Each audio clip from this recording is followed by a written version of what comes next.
seja toda a gente bem-vinda ao É Apenas Fumaça, um programa Fumaça onde se fala sobre a sociedade com quem quer falar sobre ela. Eu sou a Margarida David Cardoso.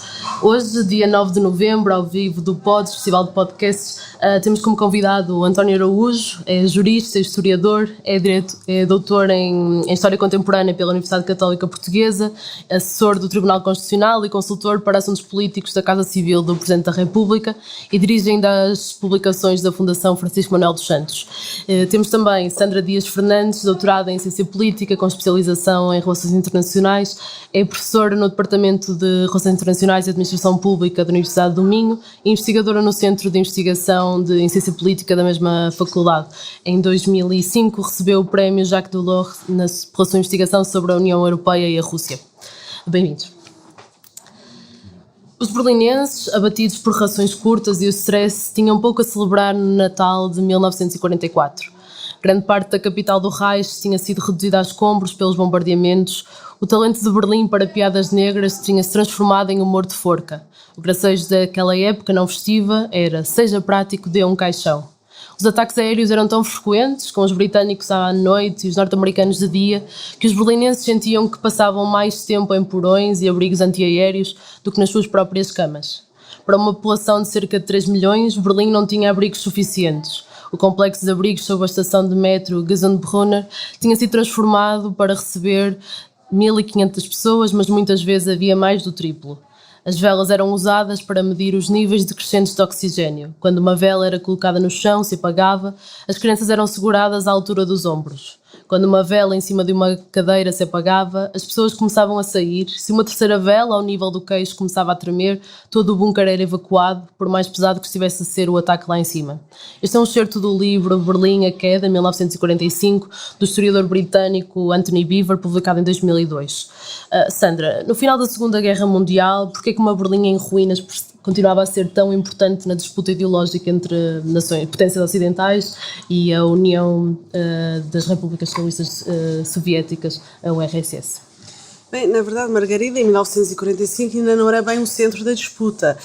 Rapidamente percebeu-se que aquela cooperação fundamental para vencer a Alemanha nazi entre a URSS e os aliados foi uma cooperação, uma espécie de casamento de conveniência que, na verdade, não perdurou depois da guerra. Portanto, quando, de facto, a Alemanha é derrotada, temos uma Europa que é dividida até pelo desenvolvimento da própria guerra. Portanto, a imagem das tenazes, em que o exército soviético liberta o leste da Europa e os americanos e os seus aliados ocidentais libertam o oeste, fazem com que se encontram, digamos, simbolicamente, à volta do rio Elba, mas, digamos, na Alemanha, e Berlim vai acabar por se transformar num novo centro de uma nova guerra, que é a Guerra Fria. Portanto, também se explica muito pela forma como a Alemanha nazi foi derrotada no terreno europeu. Na Conferência de Potsdam, entre 17 de julho e 2 de agosto de 45, os vencedores da Segunda Guerra Mundial criaram a chamada Comissão de Controlo Aliado, composta pelos Estados Unidos, a Inglaterra, a França e a URSS, dividindo, como a Sandra dizia, a Alemanha entre si, e Berlim, localizada no meio do território controlado pelos soviéticos, foi também dividida em quatro partes. A reconstituição do país como Estado soberano foi assim adiada. António, a divisão de Berlim em 1945 era uma inevitabilidade? Talvez respondendo, boa tarde a todos, e desde lá deixe-me saudar o projeto Fumaça, é um projeto fantástico, a sério. E respondendo à sua pergunta e entroncando um pouco o que disse a Sandra, eu acho que talvez muitas pessoas não se apercebam é que a Guerra Fria começou antes de terminar a Segunda Guerra.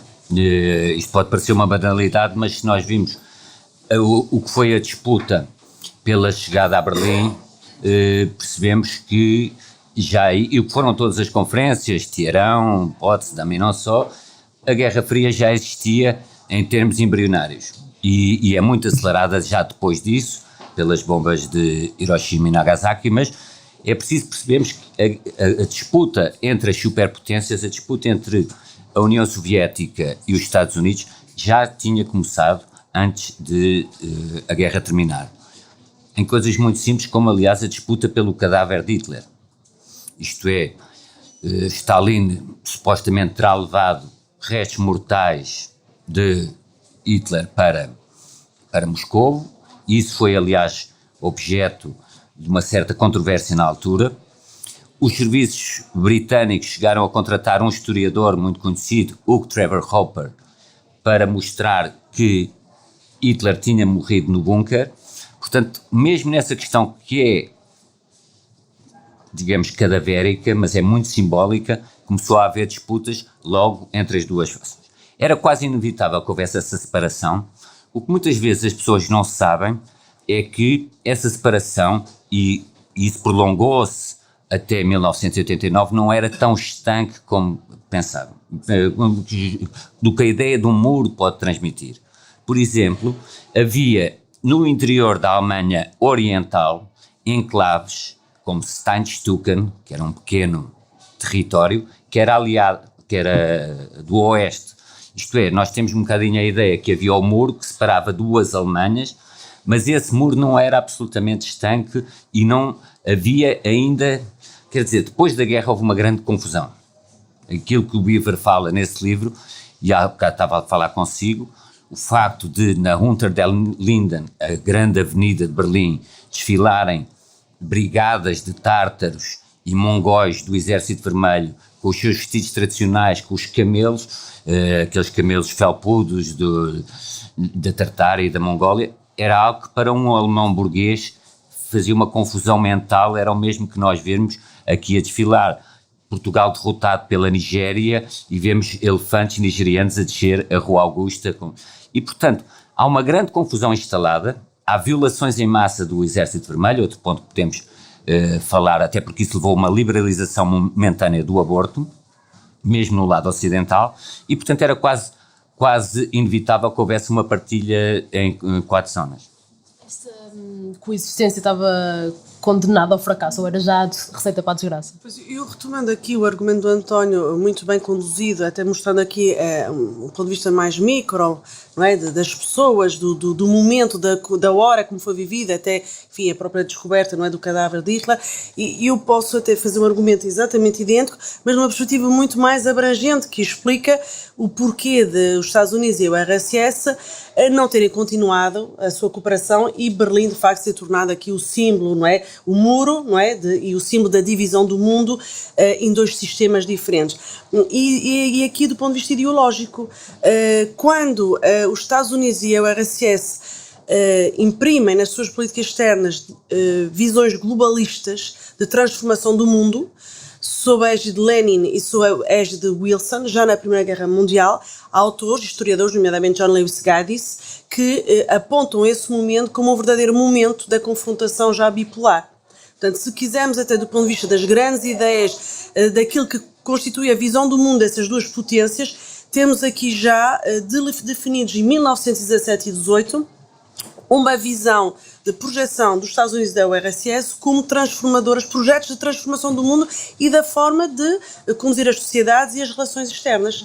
Portanto, se quisermos, também podemos ter aqui essa explicação que é hoje reconhecida. Certo.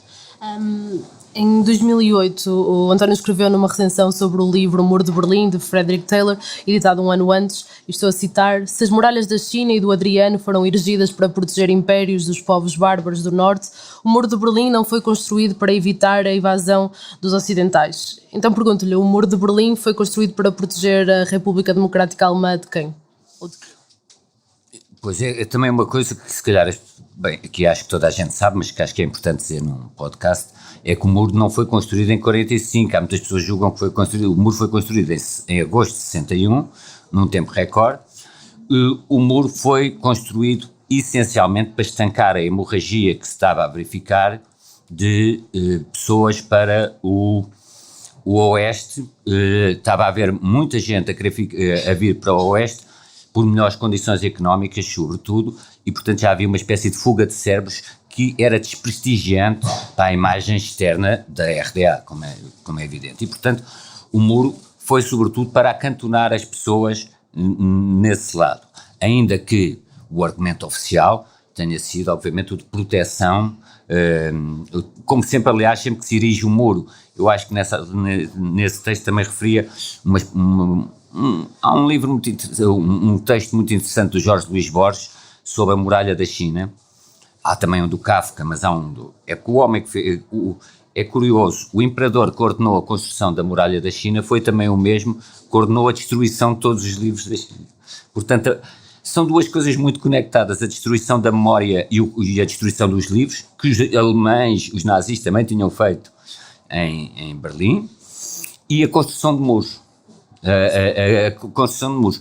E, por exemplo, uma coisa, desculpem desviar-me um bocadinho, mas se forem a Belfast, ainda hoje em dia há um muro em Belfast, uma zona que separa católicos de protestantes.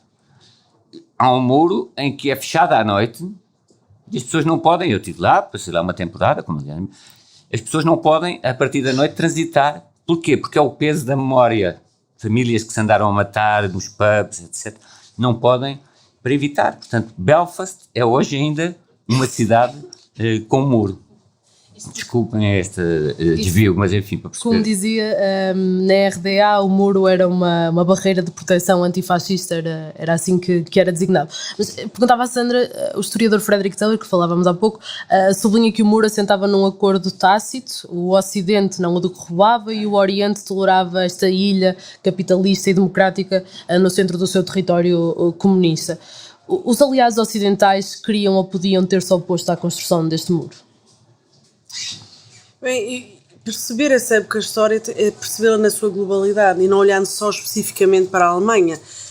A competição não era só na Europa, a competição era mundial, não é? Portanto, temos que olhar para a África, para a Ásia, para a América Latina e temos que olhar também para um fator muito importante que determinou o equilíbrio geoestratégico da época, que era a posse de armamento nuclear por parte tanto dos Estados Unidos como da URSS. E, portanto, as considerações estratégicas estavam particularmente definidas por isso. E, portanto, qualquer passo, qualquer decisão que cada um dos lados tomasse podia deflagrar num Armagedão, ou seja, num fim do mundo, digamos assim, não é? Se houvesse utilização de armamento nuclear. Isso fez com que o pensamento estratégico ficasse extremamente cristalizado à volta disso. Eu tenho sempre alguma dificuldade em, não é? É uma pergunta um bocadinho e se, não é? Enfim, provavelmente o António terá mais conhecimento dos detalhes, não é? Não é? Devido à sua especialidade, que não é minha, e que é reconhecida e que foi muito bem trabalhada, e portanto talvez terá aqui alguma informação mais detalhada e poder revisitar, não é? E quando foi a primeira pedra e quais foram os telefonemas e coisas, pronto, isto é uma história muito interessante, mas de facto no equilíbrio estratégico da Guerra Fria, opor-se à construção do muro em território controlado pela União Soviética não me parece que fosse uma opção de todo à disposição dos aliados. O muro é feito a chamada Operação Rosa, o muro foi edificado em muito pouco tempo, mas quando na altura não era o Honecker ainda, era o Walter Ulbricht, decidiram, se bem que o Honecker teve, exatamente, ainda que o Honecker já fosse muito importante, e mesmo o Erich Milke, que foi o dirigente da Stasi, já também eram pessoas muito importantes, mas o que se afigurou decisivo para a construção do muro foi o encontro em Viena entre Kennedy e Khrushchev, ou Khrushchev, como também se diz. O Khrushchev ficou com a ideia de que Kennedy era um presidente fraco. E também é isso que desencadeia a crise dos mísseis de Cuba. Porque, até se calhar por alguma ideia de algum preconceito, julgar que o Kennedy era um menino bonito, meio playboy, e portanto que na altura, na verdade, não iria ter um grande, e até se calhar um preconceito anticapitalista, o que fosse, digamos, os dirigentes soviéticos ficaram convencidos que os Estados Unidos não iriam retaliar.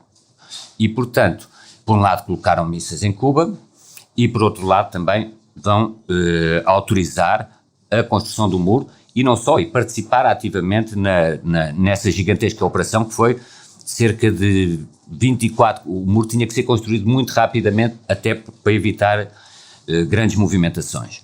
Por outro lado, quando o muro é construído, estavam a realizar-se na Alemanha eleições. E uma das primeiras, a Alemanha Ocidental, uma das primeiras decisões foi não adiar as eleições, porque isso significaria que era uma grande debilidade do Estado da RFA, da Alemanha, adiar umas eleições que estavam a construir o muro. Mas isso, como é evidente, condicionou muito o comportamento do líder alemão Adenauer, que ele condenou a construção do muro, mas não pôde fazer muito mais do que isso.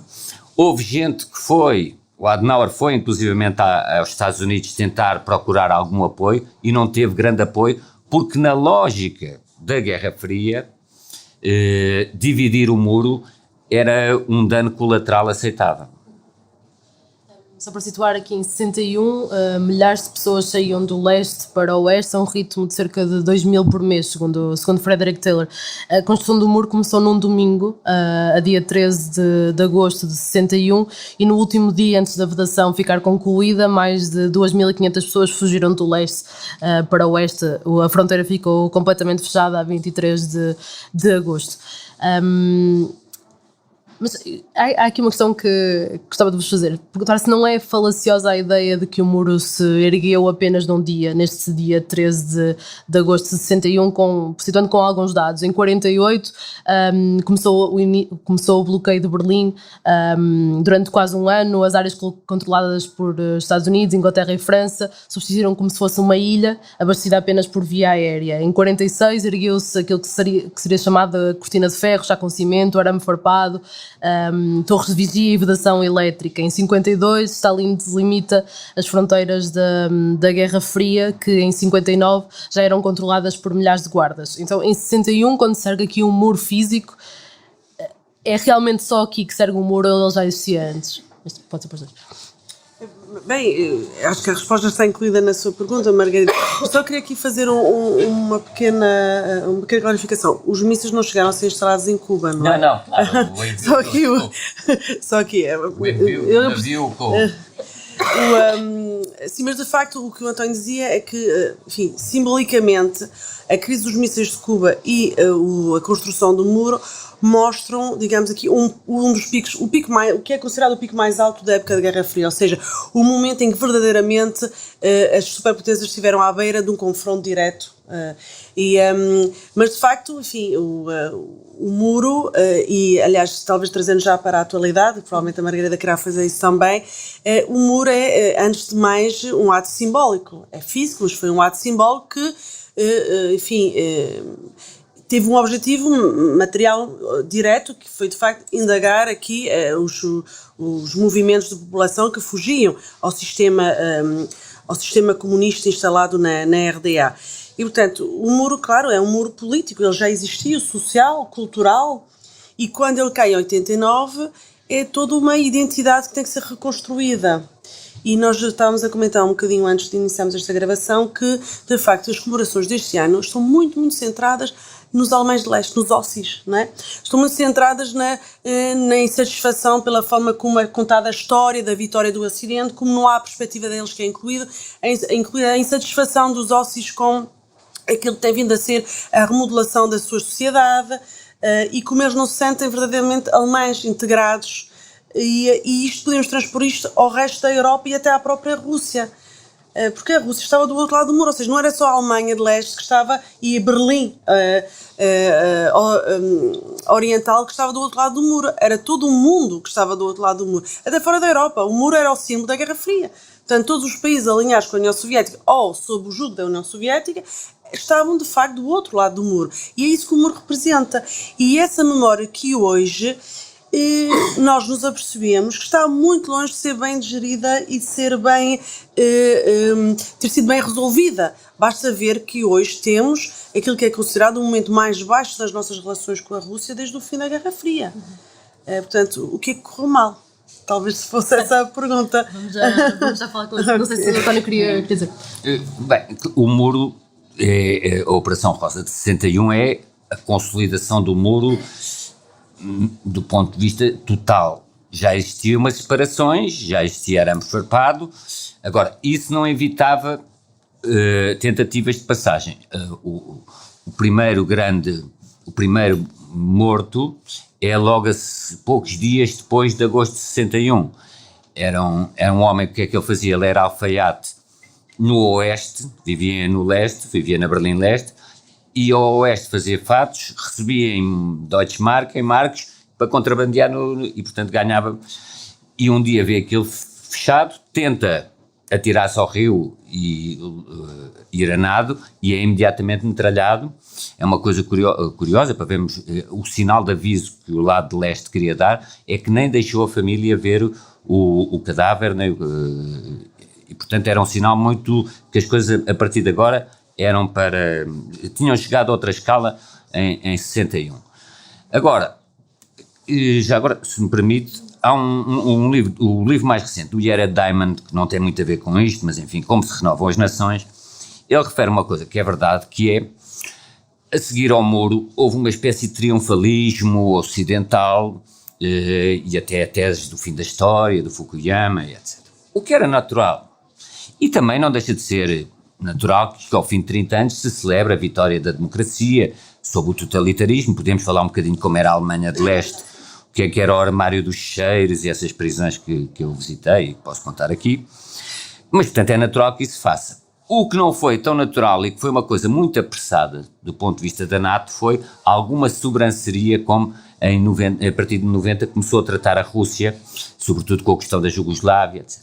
O que provocou no Kremlin, que já de si eternamente desconfiado em relação ao Ocidente, uma postura de grande desconfiança que aumentou com o alargamento a entrada na NATO de uma série de países limítrofes. Portanto, para a grande Rússia, uma série de países estarem da NATO, os antigos países satélites terem passado para a órbita da NATO, foi sentido, e quanto a mim bem, como uma ameaça. Não estou com isto a branquear de modo algum o Sr. Putin, mas a liderança de Putin não é, também é explicável por esta atitude de algum triunfalismo irresponsável da NATO logo em 90. Já vamos falar Desculpa, sobre isso. Fazendo só uma nota do que dizia há pouco, segundo uma investigação levada a cabo pelo Memorial do Muro de Berlim, pelo menos 140 pessoas foram mortas a tiro, sofreram acidentes fatais ou cometeram suicídio após tentativas fracassadas de atravessar o Muro de Berlim. E outro dado que foi também recolhido, pelo menos 251 pessoas da Alemanha Oriental e Ocidental morreram antes, durante ou depois de terem passado um checkpoint, um posto de controle, predominantemente em resultado de um ataque cardíaco. Ou seja, não são só as vítimas da passagem, há também vítimas dos chamados encontros na fronteira. A jornalista Sabine Renefans, que tinha 15 anos quando o muro caiu, vivia na Alemanha de Leste, ela escreveu há dias no jornal The Guardian. Estou a citar: o desemprego não existia na RDA. Ninguém sabia sequer o significado de despedimento ou rescisões, de onde vinham os subsídios de desemprego. Na RDA, o trabalho era muito mais do que uma fonte de rendimento, a vida girava em torno do trabalho. As empresas costumavam ter os seus próprios clubes desportivos e grupos corais, as suas próprias creches e serviços de saúde. O meu pai, um metalúrgico, perdeu o emprego após a unificação. Foi um choque. Ele sentiu-se culpado e envergonhado, mas levou anos para encontrar as palavras para se expressar. Não percebi a gravidade da situação, disse-me 20 anos depois. Sandra, a prioridade da RDA era a paz, o pão, a habitação, saúde e educação? Durante a época da RDA, não é? Sim. Bem, isto é uma questão sempre muito complicada, porque eu acho que nós podemos aqui fazer análises, estudos, conversas muito intelectuais sobre o que foi a época, enfim, da Guerra Fria, a época soviética, e está sob a influência da URSS naquela época. Uma das minhas melhores amigas nasceu na RDA. Vive cá em Portugal, enfim, ela é alemã. E ela foi obrigada a estudar carpintaria porque os pais eram médicos. Portanto, os pais eram médicos, ela já não tinha direito a ser uma intelectual e fazer estudos superiores, portanto teve que ir para um trabalho manual porque os pais... Qual é a memória que ela tem daqueles tempos? Bem, de facto, não se queixa da infância que teve e da vida que teve. Portanto, quando o muro caiu, ela tinha cerca de 20 anos. Depois estudou, entretanto, e fez uma licenciatura, um mestrado, aquilo que bem quis fazer, não é, depois. Mas a memória, o que eu recebo, não é, desse testemunho direto, tenho outros, mas pronto, é uma das minhas melhores amigas, portanto, com quem falo mais desses assuntos, não há memórias negativas daquele tempo. Ela teve uma infância e o que foi difícil foi o depois, de facto. porque os pais que eram médicos de repente tiveram níveis salariais muito mais baixos, tiveram que se reconverter para até conseguirem outros reconhecimentos dos seus diplomas. A prática médica foi muito diferente, porque em vez de ser uma prática pública até tiveram que passar a ter prática privada também. Portanto, de facto, a reconversão depois foi complicada, mas para ela, que tinha 20 anos, foi uma nova oportunidade. Estudou aquilo que quis e começou a viajar, tanto é que agora vive em Portugal. Mas porquê que ela tinha que ter estudado, não podia ter estudado outra coisa? O sistema não permitia, porque como os pais já eram médicos, ela tinha que contribuir para a sociedade com um trabalho manual. Era isso, era a regra à qual ela foi submetida na época. Mas as memórias dela não eram negativas desse período? Não. Precisamente memórias de vida em comunidade, de atividades esportivas, de vida no campo. Não tem memórias negativas desse período. Ela. António, o que é a gaiola surrealista que diz Frederick Taylor se Berlim se transformou? Obrigado. O Frederick Taylor, atenção, é preciso ver, é o melhor livro que existe em português sobre, mais completo, sobre o Muro de Berlim. Ele não é um indivíduo, o livro está na tinta da China, portanto não é um livro de defesa do Ocidente contra... Agora, é um retrato, precisamente, ele utiliza essa expressão gaiola surrealista, porque nós vimos o que era a vida na ex-RDA, era surrealista.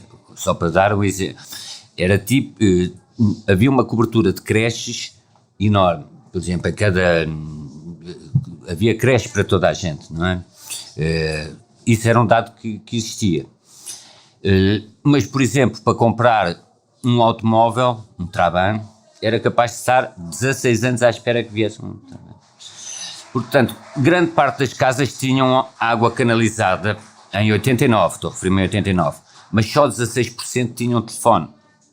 Portanto, era uma sociedade nesse aspecto em que nos supermercados, não os supermercados da elite, da nomenclatura, havia até um dito que se dizia: os supermercados têm tudo, mas nunca ao mesmo tempo e raramente daquilo que precisamos. Portanto, é importante percebermos como era a RDA para percebermos qual foi o fascínio dos habitantes da RDA quando se deu a queda do muro e a desilusão depois provocada, e o que é que hoje em dia faz muita gente ainda, ou entre outras razões, votar na extrema-direita e tudo. Porquê? Porque do ponto de vista de cobertura do Estado tinham segurança no emprego, as mulheres tinham um acesso mais fácil ao divórcio, mas também havia muitos casamentos precoces, mais casamentos precoces, e havia um número muito grande de mães solteiras, que eram depois canalizadas para as creches do Estado.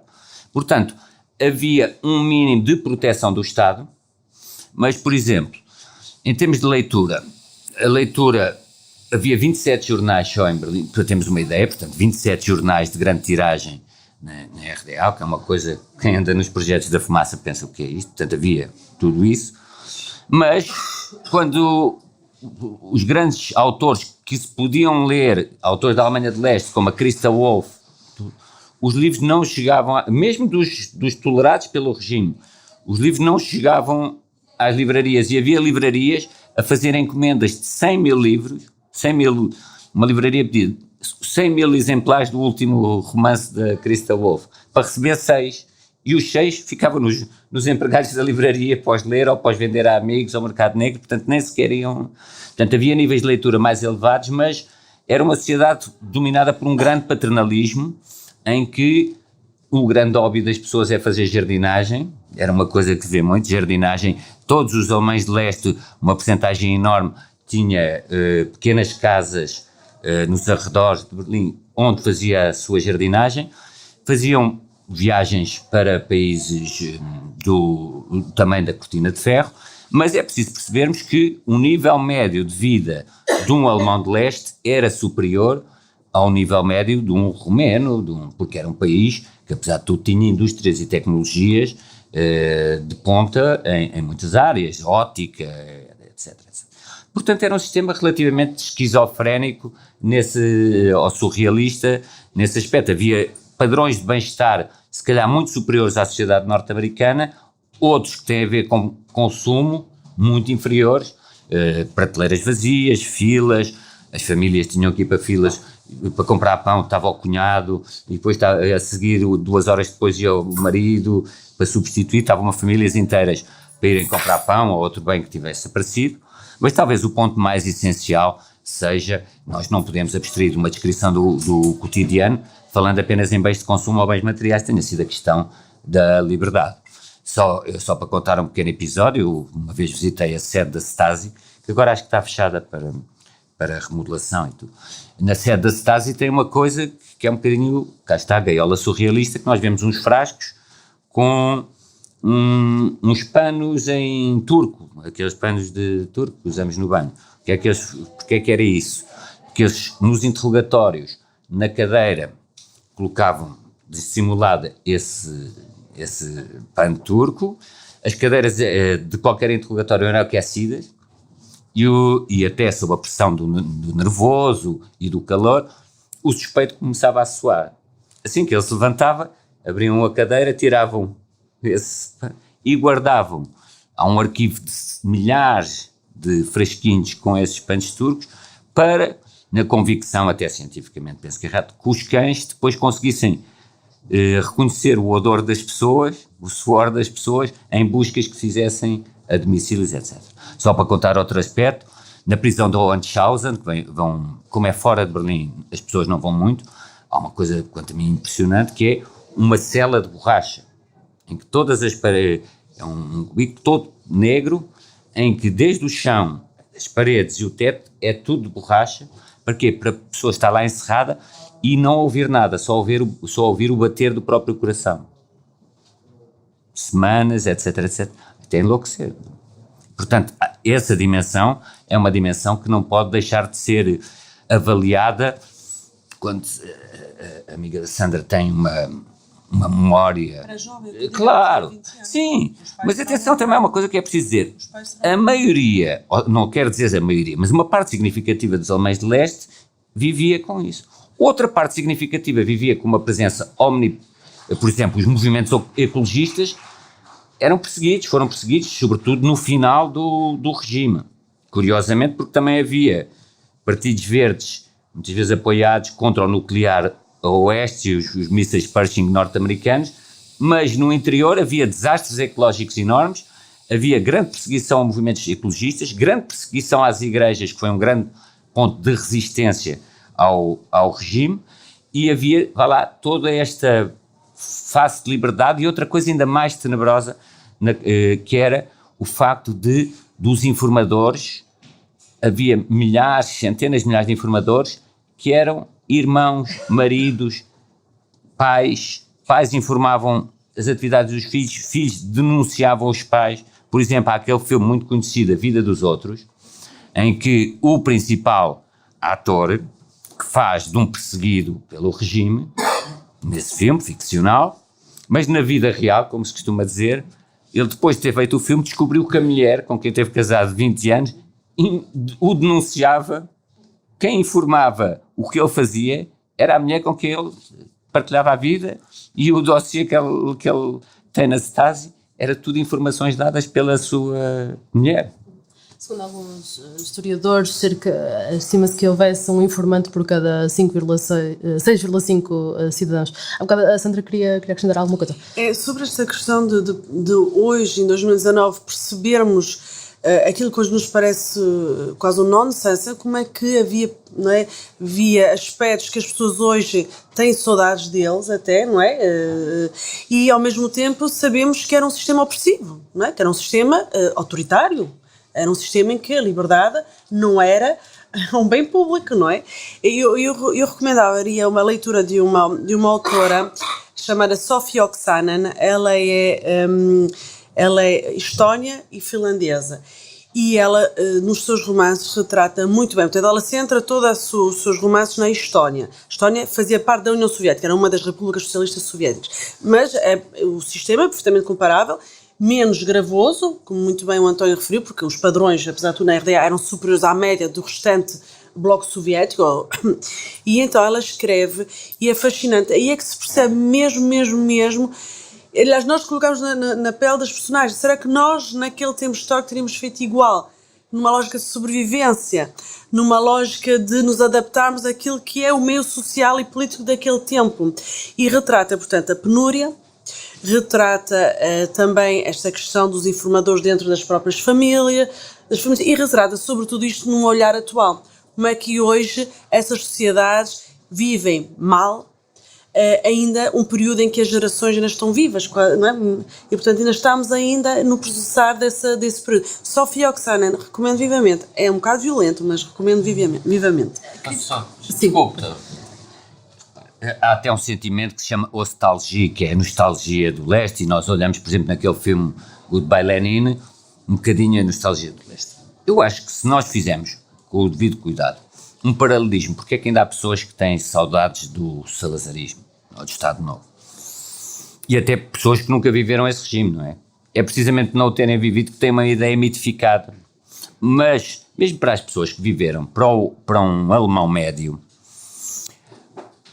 repare o que é que ele vê hoje e o que é que ele via na altura. Ele na altura tinha segurança.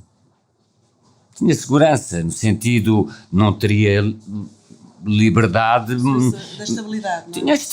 Tinha segurança no emprego, tinha férias pagas, tinha colónias de férias organizadas pelo partido, tinha escola, tinha creche, tinha um sistema de saúde. O mundo era simples, porque era um mundo a preto e branco, eram eles e os inimigos do Ocidente. Confiavam muito, se calhar, com uma relação difícil com a União Soviética, mas estavam protegidos, porque o muro também é algo que confere uma segurança para quem está do lado de lá, não é só placar a liberdade. Pois também foram sujeitos a muita propaganda, e não só isso, as pessoas, era algo também, um clichê que se diz muito em relação ao salazarismo, quem não se metesse em aventuras oposicionistas não tinha problemas. E vivia-se muito melhor, porque era tudo muito mais seguro, não havia crime, não faltava nada em casa, as pessoas, visões um bocadinho mitificadas. Também há uma coisa que é muito importante para perceber, a visão que os alemães de leste tinham, é uma diferença que foi quase fundacional dos dois regimes entre a memória do nazismo. Aliás, há um livro chamado Divided Memory, que é precisamente mostrar como é que a memória do Holocausto e do nazismo teve um lado mais autopunitivo ao oeste, e os alemães de leste nunca fizeram uma introspeção tão autopunitiva. Porquê? Como é que as culturas e as sociedades segregam isto para não sentir culpa? Porque se colaram, e estavam colados, ao URSS, que tinha sido a libertadora e a vencedora. Portanto, eles tinham ficado do lado, tinham ficado do lado bom da história, o libertador. Os outros, está bem, tinham ficado com os aliados, mas os grandes processos do Holocausto, aquelas coisas todas, para além de haver a memória do nazismo, foi muito canalizada e muito até silenciada em alguns aspectos, nas colónias, etc. Portanto, isso é também muito decisivo para percebermos a diferença de traumas a oeste e a leste, a diferente conceptualização e construção do trabalho da memória num lado e no outro. Há um aspecto que gostava que comentassem. A historiadora Dagmar Herzog, no seu livro Sex After Fascism, diz que na Alemanha Oriental o Estado promoveu ativamente a liberdade de género e a independência económica das mulheres como características distintivas do socialismo, num esforço de demonstrar a sua superioridade moral acima do Ocidente democrático e capitalista. E estou a citar num artigo do El País. Apesar da disponibilidade de anticoncepcionais e da existência do aborto legal, a RDA, assim como outros Estados socialistas, continuava a manter uma forte política de fomento de natalidade. A maternidade era considerada um dever e os socialistas tendiam a ver o sexo como algo que acabaria por levar ao casamento e aos bebés. Como é que isto era conjugado com a imagem que descreveram da RDA? Se de alguma forma era um contraponto ou um complemento? Ela tem um livro chamado Sex After Fascism, que é um livro interessante, mas é um livro que elege uma explicação e procura demonstrar aquela tese, tudo o que não encaixa na tese ela põe fora.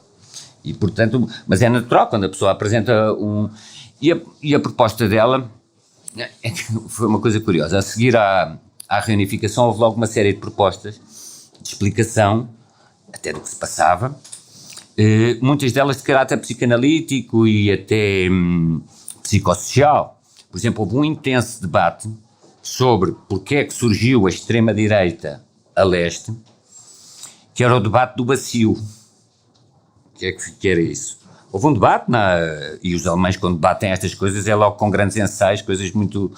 que era, as crianças na Alemanha de leste estavam obrigadas, os bebés nas coisas sentavam-se nos bacios e não saíam de lá enquanto não...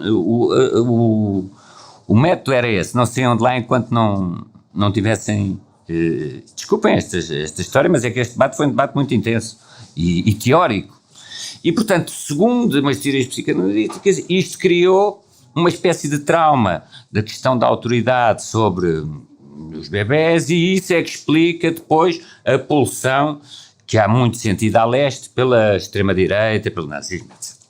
Há outra explicação que, aliás, podem encontrar num livrinho muito interessante, a mais breve história da Alemanha, portanto é um livrinho mesmo, do James House, saiu de cá, em que ele mostra que historicamente, e ao contrário do que as pessoas pensam, esse também tem uma outra tese e portanto tenta forçar muito as explicações toda para a tese dele, mas que a grande fratura, o Elbe é realmente uma grande fratura, e se nós formos ver as grandes votações do Hitler, nós temos muita ideia que o Hitler é uma criação de Munique e da Baviera, conservadora. As grandes votações do Hitler, já na altura, eram do território de leste. É onde hoje em dia também a extrema-direita neonazi tem mais votações.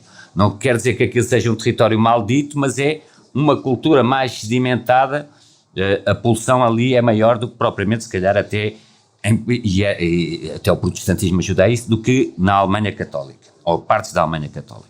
A tese de Herzog é uma tese que é muito baseada no trauma sexual imposto a uma série de jovens. Não estou a dizer o trauma só na RDA, o trauma dos dois lados, porque ela também... E o grande debate que houve sobre os movimentos libertários nos anos 60, sobretudo aqui deste lado, porque na Alemanha não podia haver, de leste não podia haver grande espaço para movimentos libertários, mas foi a Comune 1, Comune 2, uma série de grupos que se erigiram até em trabalho de libertação sexual. Porquê? Porque houve um fosso geracional que as pessoas têm que perceber que é um jovem, que chegava a jovem aos anos 60, um francês podia culpar os pais, um americano culpava os pais, mas este tinha uma razão adicional para culpar os pais, é que os pais tinham sido nazis. E, portanto, a clivagem geracional era uma clivagem muito grande aí, e a tese de Herzog é que a libertação sexual, baseada, por exemplo, nos escritos do Wilhelm Reich, e não só, mas a libertação sexual dos anos 60 teve, muito mais do que noutros lugares, um efeito catártico em relação à memória traumática do nazismo. Isto tem traços largos. Desculpa. A 12 de junho de 1987, o último presidente norte-americano da Guerra Fria, Ronald Reagan, disse em Berlim Ocidental, estou a citar: Mr. Gorbachev, derruba este muro. Entendo o medo da guerra e a dor da divisão que aflige todo este continente e comprometo-me que o meu país fará os esforços para os ajudar a superar os encargos. Certamente, nós no Oeste temos que resistir à expansão soviética, temos que manter defesas inatacáveis, no entanto, buscamos a paz. Devemos esforçar-nos para reduzir as armas de ambos os lados. Sandra, os Estados Unidos estavam realmente dispostos a conviver com países comunistas, ou esta conversa de deitar abaixo o muro e desarmar era só uma forma de enfraquecer o inimigo, nesse caso uma União Soviética? Eu votaria na segunda, sem grandes dúvidas. Repara, em 87, Reagan já tinha incitado a chamada Guerra das Estrelas, um programa de armamento que sabemos hoje que era um bluff, precisamente porque a visão... Um bom bluff, sim. Aliás, há também toda uma teoria que diz que a queda da União Soviética deu-se porque não foi capaz de acompanhar a corrida armamentista que os Estados Unidos lançaram sob a administração Reagan, portanto, é uma das causas do colapso da União Soviética, ou seja, o modelo económico já estava suficientemente agastado e não conseguiu acompanhar o investimento nos armamentos. Aqui acho que a grande questão, mais do que essa, de facto, e fazendo um bocadinho aqui jus àquilo que foi a época de Gorbachev hoje, isto é interessante, não é, em termos de memória histórica, hoje é das personalidades menos populares na Rússia. Ou seja, ele tem um apoio, ele tem uma imagem positiva de 2-3% da população russa hoje. A pessoa que supostamente liberalizou, não é? A pessoa que deixou cair o muro. Na verdade, não podemos esquecer que o muro caiu também porque a União Soviética deixou. Se a União Soviética não deixasse, não caía, não é? E, portanto, Gorbachev teve a notícia que o muro tinha caído na manhã do dia seguinte, não é? Portanto, foi na noite de 9 para 10, e na verdade é algo que já esperava, porque os movimentos, só que o que Gorbachev não previu é que a queda do muro levaria à queda da União Soviética. É outro debate, é outra história, não é? Mas, de facto, eu acho que hoje temos tendência, enfim, neste discurso, não é, do Fukuyama, do fim da história, da vitória do modelo liberal, acho que hoje, devido à crise desse modelo liberal, até por parte dos próprios líderes dessa chamada ordem liberal, os Estados Unidos da América, esquecemos que essa história aconteceu porque também Gorbachev era o líder da URSS e, digamos, de certa forma, permitiu, né, que isso acontecesse devido às suas políticas de transparência e liberalização, que abertura e transparência, que permitiram também que esses movimentos acontecessem. Depois o colapso da União Soviética dá-se também por outras razões, mas começa, obviamente, não é, em 89 com a queda do Muro de Berlim. E nós esquecemos muitas vezes essa parte da história. Também tiveram um papel do outro lado do muro nisso, não é? E nomeadamente a superpotência da época. Só para contextualizar, em 86, na União Soviética, Gorbachev introduziu um conjunto de políticas conhecidas como a perestroika, desmantelando, como estava a dizer, a economia planeada, liberalizando o mercado externo e reduzindo a despesa com defesa. E à semelhança do que acontecia dentro da URSS, vários líderes da RDA opuseram-se a esta deriva do modelo socialista. Foi esta dependência umbilical que a RDA tinha com a União Soviética que pôs fim ao muro? Agora, há aqui várias coisas há assim uma narrativa um bocadinho simples, que foi a firmeza de 3 pessoas, do Papa, João Paulo II, do Reagan, que chegou lá e disse, Mr. Gorbachev. Ele é curioso, ele não se dirige às autoridades da Alemanha, ele dirige ao Gorbachev e diz, tear down this wall. Portanto, manda abaixo este muro. E foi também, fala-se também da Margaret Thatcher. É preciso perceber que a Margaret Thatcher ou o Mitterrand não queriam a queda do muro. Não queriam a queda do muro. Foi uma coisa que eles não desejavam. Porquê? Porque para a França, o Mitterrand da França, a unificação da Alemanha, ou melhor, não era bem não querer a queda do muro, não queriam era a reunificação da Alemanha. Então, reparem, sempre foi o mito da grande Alemanha, o desequilíbrio na Europa, não é? A França não tinha sido invadida 2 vezes, a Inglaterra teve que, portanto, para uma potência continental, a reunificação alemã era uma coisa que punha as pessoas... Deixe-me só aqui acrescentar, aqui só uma pequena informação, sem querer interrompê-lo. Chama-se reunificação porque a primeira unificação foi no século XIX, em 1961, em Versalhes, ou seja, foi com base numa humilhação da França que a Alemanha surge como primeira Alemanha unificada. É por isso que se fala em reunificação, porque é a segunda vez que a Alemanha é unificada uma primeira vez em 1961 num tratado de Versalhes, ou seja, em França, depois de derrota sobre a França, e depois é unificada em 90, depois da queda do muro. António, desculpa. Mas é muito importante falar no Gorbachev, porquê? Porque o Gorbachev, agora, nunca se pode dizer se o Gorbachev conseguiu fazer o que quis só por gênio dele, se também porque a União Soviética já se estava a esboroar. Dos primeiros livros que prevêem, prognosticam aquilo, é um livro dos anos 70 ainda, de uma senhora francesa, Hélène Carrère-Dancos, que fala de l'Empire éclaté. Portanto, a ideia de que que a União Soviética se poderia desmoronar até é anterior à Guerra das Estrelas.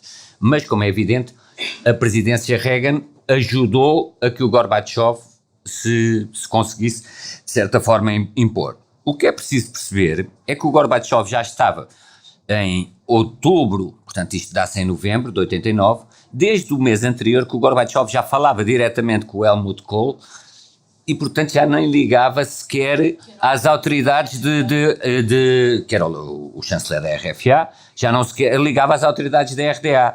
Ele vai à RDA e diz uma coisa que é uma frase completamente assassina, virando-se para o Honecker e assassino. A história castiga os que chegam tarde.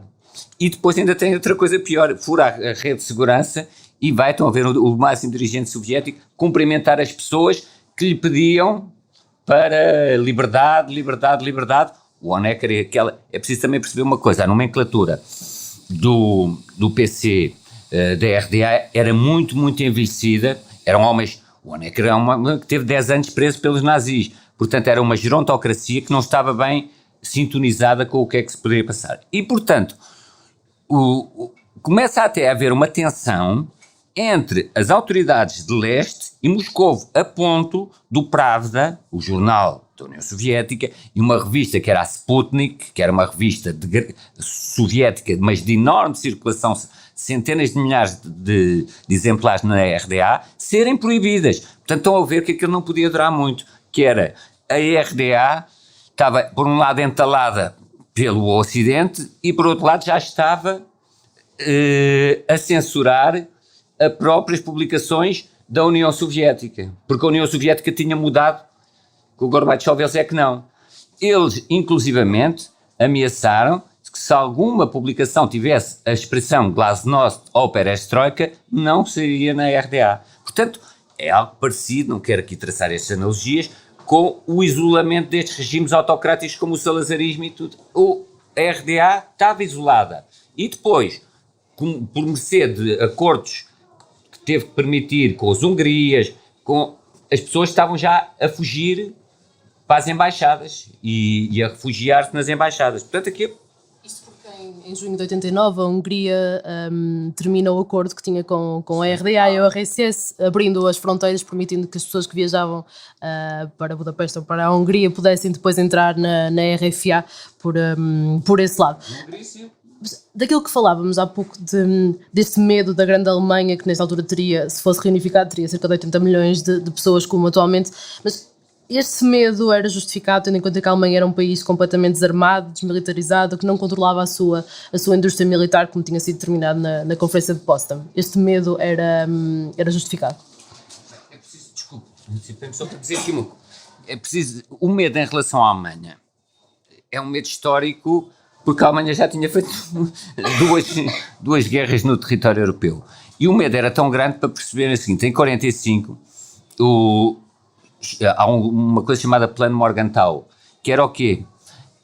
A administração americana chegou a pensar que todo o território da Alemanha ser transformado num imenso campo agrícola, não deixarem montar uma única fábrica, não haver indústria em todo o território da Alemanha.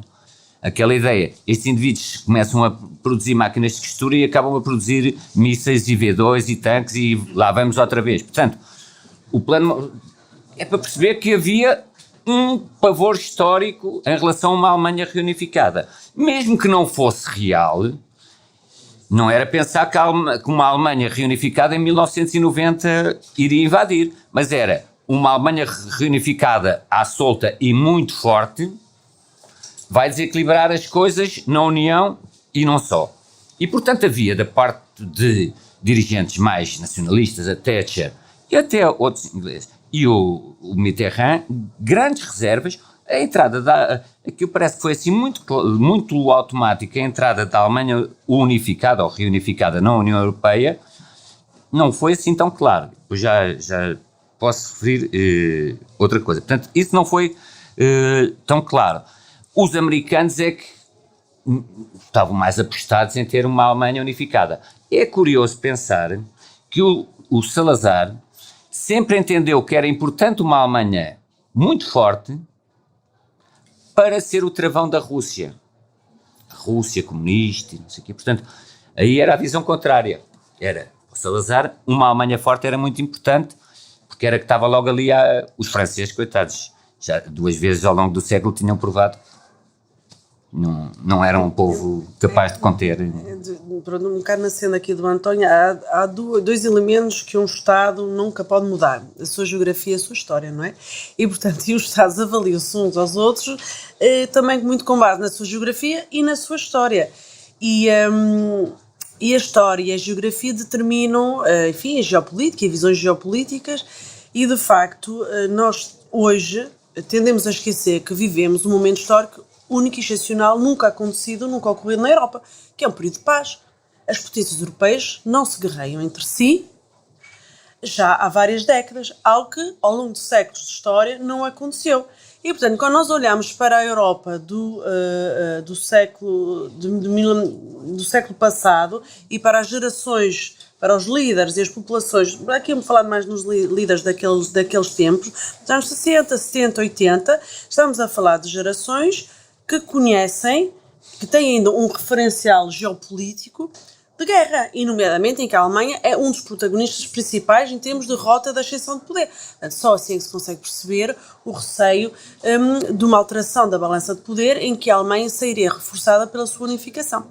Mas nós sabemos que isso depois foi resolvido depois da queda do Muro de Berlim, nomeadamente entre Mitterrand e Kohl, não é? nessa reaproximação e na amizade franco-alemã, em que a unificação alemã foi feita a troco da aceitação da Alemanha e da criação da moeda única do euro, não é? Portanto, do reforço da integração europeia.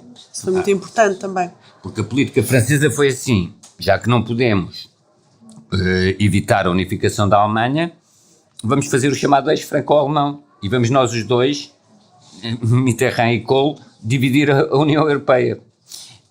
Aquela ideia que a Sandra aqui... Eu tenho uma imagem mais positiva, não é o dividir a União Europeia. Não é dividir. Ser a locomotiva da União Europeia. Dividir no sentido de dominar a União Europeia. Portanto, e o projeto da moeda única é assim. Os ingleses não entraram na moeda única, não foi só por questões, agora como estão do Brexit, daquelas esquisitices inglesas, é porque, do ponto de vista geopolítico, a moeda única é um projeto continental franco-alemão. E, portanto, a adesão dos ingleses era sempre uma adesão de alguma... É perder aquilo que eles julgavam ser a British, nessa sua identidade britânica. Agora, há uma coisa que também é um bocadinho curiosa, e até uma pessoa que eu não estou muitas vezes em desacordo, o Vasco Polito Valente disse isso com razão, e a Sandra não vai levar a mal, este mantra de dizer que a União Europeia garantiu a paz, porque é recorrente dizer...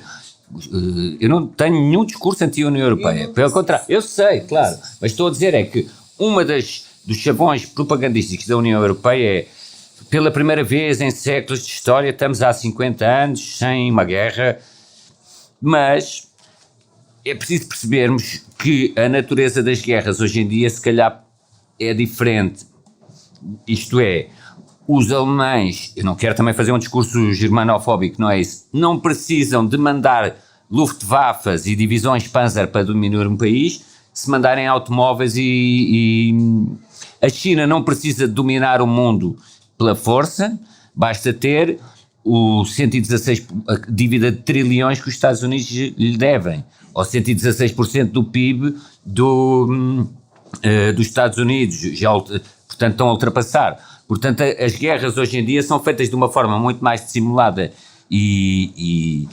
Porquê? Porque uma guerra a sério leva ao nuclear. Portanto, isto é uma nova forma de guerra, uma nova forma de guerra fria. Leiam um livro chamado Novas Rotas da Seda, de um historiador chamado Peter Frankopan. Ele tem um grande chamado As Rotas da Seda e há um pequenino, que eu acho que devia ser de leitura obrigatória para toda a gente, chamado As Novas Rotas da Seda. Queria fazer-vos uma última pergunta, um bocadinho já no contexto que já foram falando. Os Estados Federais do Leste, e agora estamos a falar de 2019, os Estados Federais do Leste, a Saxónia e Brandenburgo têm sido o bastião do partido de extrema-direita alternativa para a Alemanha nas eleições dos 2 últimos anos. Em Dresden, a capital da Saxónia, onde nasceu o movimento anti-islâmico Pegida, foi declarada há precisamente faz hoje uma semana, o estado de emergência nazi devido ao crescimento da extrema-direita. Este é um caso onde podemos aplicar, e aqui vou citar as palavras do historiador Rui Bebiano, em que os valores de liberdade e de solidariedade que pareciam vitoriosos continuam a ser postos em causa por desigualdades e conflitos de expectativas que nunca foram resolvidos. Bem, esta questão não é só, eu não a queria particularizar a Alemanha, com toda a franqueza, porque quando particularizarmos a Alemanha, depois já sempre aquela tendência, como dizia o António, um bocadinho aqui parece sempre de uma germanofóbica associada ao nazismo. Esta questão é de todo o centro e leste europeu, não é apanágio da Alemanha hoje. E, aliás, não sei se esses eventos nos estão a chegar também ao nosso país. E eu penso que aqui é uma questão, não podemos simplificar uma análise dos eleitores de partidos populistas, nacionalistas de extrema-direita. Eu penso que para isso é preciso, primeiro, olhar bem os contextos em que eles surgem, porque as pessoas votam. E o que eu acho que há de comum a esses movimentos são os dissabores das populações face às suas expectativas legítimas de bem-estar, não é? De uma trajetória pessoal. E não me parece que seja verdadeiramente, que haja aqui uma base ideológica comparável, não é? Porque aqui, claro, qual é o risco? Dizemos, são partidos nazis, são partidos... Não, hoje em dia a realidade é mais complexa e, na verdade, estamos a falar dos excluídos da globalização. Estamos a falar de pessoas que não têm perspectivas para o futuro, não conseguem pensar o seu futuro, ver o seu futuro. E isso é muito grave e é uma reflexão para as sociedades fazerem sobre qual é o seu modelo de sociedade, qual é o capitalismo, é também uma reflexão sobre o capitalismo, sobre como o capitalismo se organiza, o que o capitalismo traz verdadeiramente como projeto de futuro para as famílias, para os jovens. E, claro, depois olhamos para as condições socioeconómicas. Claro, se olharmos para estas regiões, coincidem com taxas de desemprego, nomeadamente dos jovens, coincidem com degradação de tecidos industriais hoje completamente desatualizados e não é, que já não são necessários para o funcionamento da economia, e nomeadamente da economia globalizada. É para isso que olhamos e não propriamente para o revivalismo. Penso que isso seria um bocado redutor. Há uma coisa que eu nunca gosto, até porque é uma coisa que foi muito usada até pelo fascismo, que é uma espécie de psicologia étnica, que é os alemães são nazis, atavicamente nazis, os povos, os pigs, lembram-se que se falava no tempo da Troia, os pigs aqui não trabalham, mas são mais tolerantes, em Portugal não há racismo, coisas assim. Portanto, haver uma ideia de psicologia étnica, o que há é traços culturais sedimentados ao longo da história que podem orientar as coisas num sentido ou no outro. Mas, como eu também referi aquele livro da breve história da Alemanha, não há dúvida que é mais naquela zona da Prússia e tudo, não estou a dizer que seja por ser uma zona negra, mas é por ser uma zona onde houve uma série de condições, como bem disse a Sandra, que também tem a ver com a expectativa do que seria a reunificação, apesar da Alemanha do Oeste ainda hoje transferir milhões para o leste, não é o paraíso capitalista. Por outro lado, depois é natural que surjam sentimentos de nostalgia por um passado que nunca existiu. Mas é uma nostalgia por um passado reconstruído e imaginário, como aquele que muitas pessoas têm aqui a dizer que no tempo de Salazar havia muita segurança nas ruas portanto, é um passado muito mais reconstruído do que verdadeiro. Depois disto, claro que há sempre explicações, e vamos entrar em explicações ideológicas, que é, as pessoas defensoras da economia de mercado dizem, aquilo estava tão destruído pelo comunismo que mesmo passado 30 anos ainda tem as mazelas do comunismo. As pessoas contra a economia de mercado vão dizer, veem que a economia de mercado, mesmo a meter aqui 30 anos, não conseguiu mudar as coisas. Portanto, aí há já explicações de cariz ideológico de um lado ou do outro, que muitas vezes vão chegar a um beco sem saída. O que acho que é muito importante percebermos é que as motivações de quem também está nos partidos de extrema-direita são um bocadinho, já são muito mais complexas do que as pessoas podem fazer crer. Depois também dependem muito geracionalmente, porque se calhar estes jovens neonazis que estão aqui nunca viveram os tempos bem, o nazismo, nem sabem o que é o nazismo, como é evidente, nem viveram os tempos do comunismo. Os mais velhos terão outro tipo de experiências. Eu refiro um livro, já lhe falei, um livro do Regresso a Reims, do Didier Ribon, que ele conta, os pais eram o quê? Eram no Partido Comunista Francês, anos 50, operários, nacionalistas franceses, La France, homofóbicos, ele é homossexual, homofóbicos, xenófobos, anos 50. Depois há o Partido Comunista desaparece, há uma série de crises, os pais passam diretamente do Partido Comunista para o discurso da Front National, homofóbica, França primeiro, contra os árabes, fecharam uma fábrica, é o capitalismo, é a União Europeia, etc. Portanto, há casos de trânsito muito estranhos. E já agora para fazer aqui uma... desculpe, só para os dias de hoje. Eu acho que as pessoas, por exemplo, na nossa política, começaram a precipitar-se, a tentar ver, com base nestas eleições, uma ideia de um retrato robô do eleitor do Chega, e enquanto não se fizerem, estão a ser feitos inquéritos pós-eleitorais, nós não perceberemos, tudo o resto serão, bitites e palpites, porque no eleitorado do Chega não está o indivíduo de poucas letras analfabeto, esse nem sequer vai votar, nem está só o benfiquista ou o leitor do Correio da Manhã, podem estar professores de filosofia, de liceu, pode estar muita gente que nós não sabemos. E a principal coisa, e a principal forma de incentivarmos o Chega é começarmos a fazer retratos robôs simples, estereotipados e de desprezo. Para votar no Chega tem que ser um indivíduo que não sabe ler. O desprezo em relação a essas coisas é que acaba por alimentar muito depois o próprio crescimento. Porquê? Porque as pessoas que votam Trump, as pessoas... O Chega talvez não seja assim. As pessoas que votam Trump, as pessoas que votam na extrema-direita, as pessoas, etc., são pessoas que se sentem, acima de tudo, desprezadas pelo sistema e querem ser ouvidos. E por isso é que caem nos populistas. Falamos à Sandra e terminamos. Obrigada. Eu só queria aqui citar um dos grandes protagonistas do tempo que estivemos aqui a discutir, não é? Do tempo em que existiu o muro, e um dos grandes protagonistas da gestão da queda do muro e do que é o nosso mundo, sobretudo na Europa, depois do muro. E é o François Mitterrand.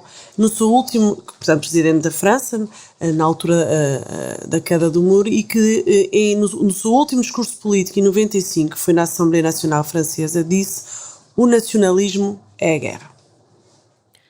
Esta foi mais uma entrevista do É Apenas Fumaça, um programa Fumaça onde se fala sobre a sociedade com quem quer falar sobre ela. Obrigada, António Araújo e Sandra Dias Fernandes.